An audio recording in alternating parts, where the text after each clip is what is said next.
Greetings, my friends. We are all interested in the future, for that is where you and I are going to be.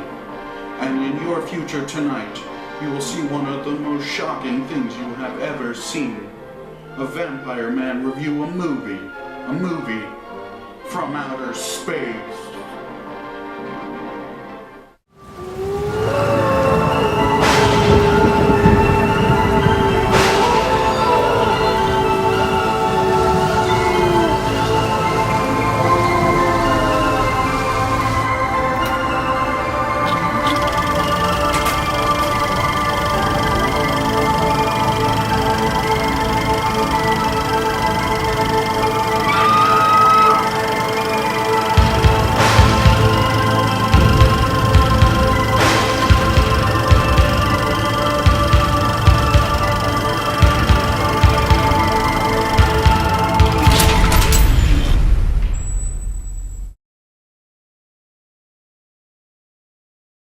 Good evening, and welcome to my show.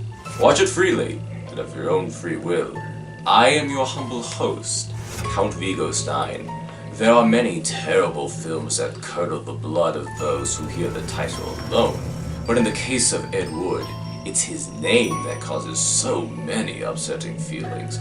But if we're going to talk about Ed Wood, then the best place to start would be his classic film, Plan 9. From outer space. Growing up, Ed Wood was a big fan of movies and wanted to make his own. He was famous for his films revolving around horror, science fiction, and westerns. But there was just one tiny problem. They were all terrible. Wood's films were described as being some of the worst films ever made. In fact, he's usually been called the worst filmmaker of all time. Struggling with money issues, he turned to writing novels, specifically ones about horror and sex. He had an alcohol problem, was kicked out of his apartment along with his wife, and died at a friend's house of a heart attack at the age of 54. Happy Halloween, children! But seriously, what is there to say about Plan 9 from outer space? Well, your guess is as good as mine. Watching this film became an ungodly chore from hell, resulting in yours truly having to watch it 3 terrible times. 3 times? No, never again.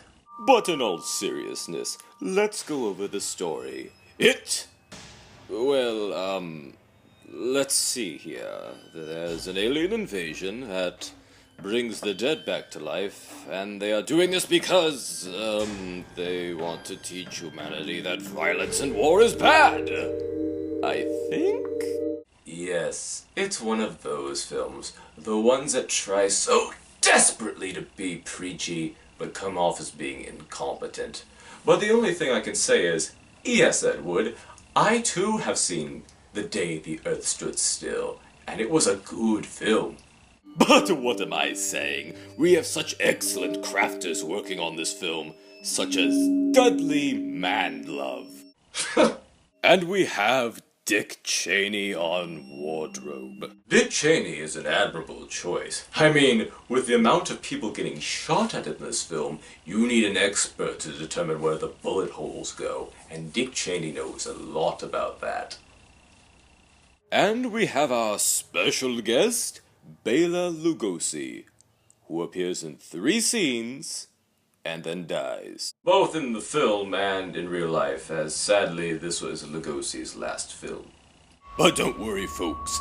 Good old Ed has got you covered. He hired his wife's chiropractor, Tom Mason, to play Bela Lugosi, but in order to hide the fact that it's not Bela, Wood ingeniously had Mason hide his face with a cape. Astonishing thinking, Ed. I mean, who cares if you can tell that the actor is too tall and looks nothing like Lugosi? The show must go on, damn it! We do cut to Bela now and then, though, as Ed constantly uses a take of Lugosi out and about in his Dracula cape, and then returns back to the forest. Sorry, I mean, graveyard. But while we're on the subject, let's talk about those graveyards. This small town seems to have quite the problem, as in less than 20 minutes into the film, we've had 3 funerals and multiple murders there.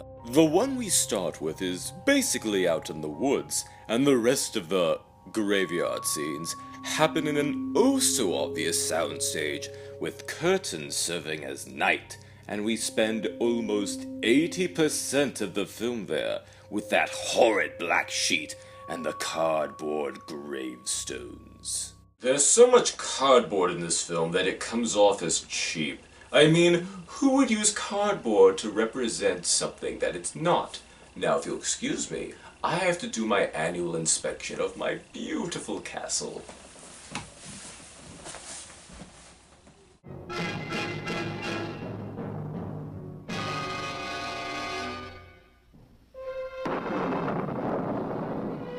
Yep, that's good enough. Oh, but we're not even close to being done. How about our main character, Jeff, who looks like he was dragged out of bed to be in this thing? He never reacts to what's going on around him, be it the UFOs, aliens, or the dead coming back to life. In all fairness, I wouldn't feel so happy knowing that I'm playing a pilot where the equipment is once again made out of cardboard. I can see it now. He wakes up from his alarm early in the morning, debating if he should get out of bed or not. He eventually does and heads to the bathroom, where he stares at the bathroom mirror for the longest time, lets out a depressed sigh, wondering where he went wrong. It's simply beautiful. And look, there's the famed and original horror host, Vampira, an inspiration to us all in life and in the afterlife. Too bad she never speaks, but maybe it's for the best, as the dialogue in this film is atrocious. You see? Your stupid minds. Stupid! But it is almost sunrise, my children of the night, and though I can go on and on about how this film is terrible, how about a quick rundown? We have the boom mics in frame a couple of times, day to night changes, a man standing in front of a wall which is supposed to be the sky, and the same curtain being used for multiple things. Now that is extremely lazy. Who would honestly use a black curtain to represent darkness?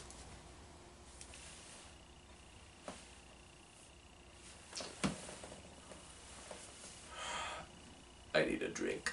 And then these two big ones. You have the actor playing the detective constantly wave a gun in his own face throughout the film, just to see if Ed Wood would notice. Spoilers. He didn't. And then, the piece de resistance, UFOs attached to strings. What a wondrous sight. In all my years, I've dreamed of seeing something so poorly done and so utterly ineffective, and now that I've seen it, it makes me want to cry. But I cannot, for I am a professional. Bottom line, Plan 9 from Outer Space is the perfect bad movie. It represents so many cliches and so much stupidity that one could find it somewhat entertaining. It just takes multiple viewings and many shots of apple cider, or whiskey, to get through it.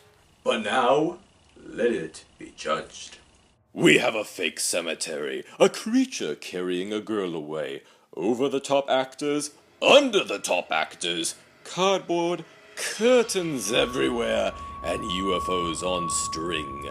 I decree it to be given 3 skulls out of 4. That's all for now. Farewell, my children of the night, and remember...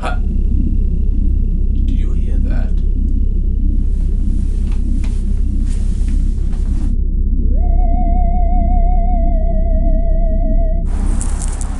You! Are you the aliens from Plan 9 from outer space? Yes, we've had to use drastic means to get to you. Well, I'm curious. What were the other 8 plans? We tried to transmit via televisor, but atmospheric conditions made transmission impossible. We contacted... So, what could I use to get rid of them? A magic spell where they vanish, or turn them all into toads? No. I have the perfect solution.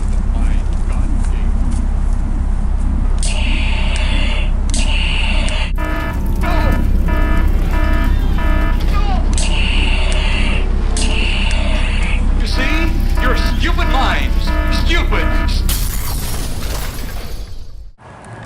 Sometimes the simplest solutions are the easiest ones. Especially when it's your own damn show and you can do whatever the hell you want. Anyway, farewell, my children of the night. I must retire and prepare for next Halloween. God help us in the future. Now that you have watched this video, can you not unwatch it? Perhaps one night you will watch it again in the darkness, and no one would have ever known it. Can you not believe? Can a man not scream incoherently at the camera for hours? God help us in the future. Is that a good take? No, I'm going to speak with my manager about that.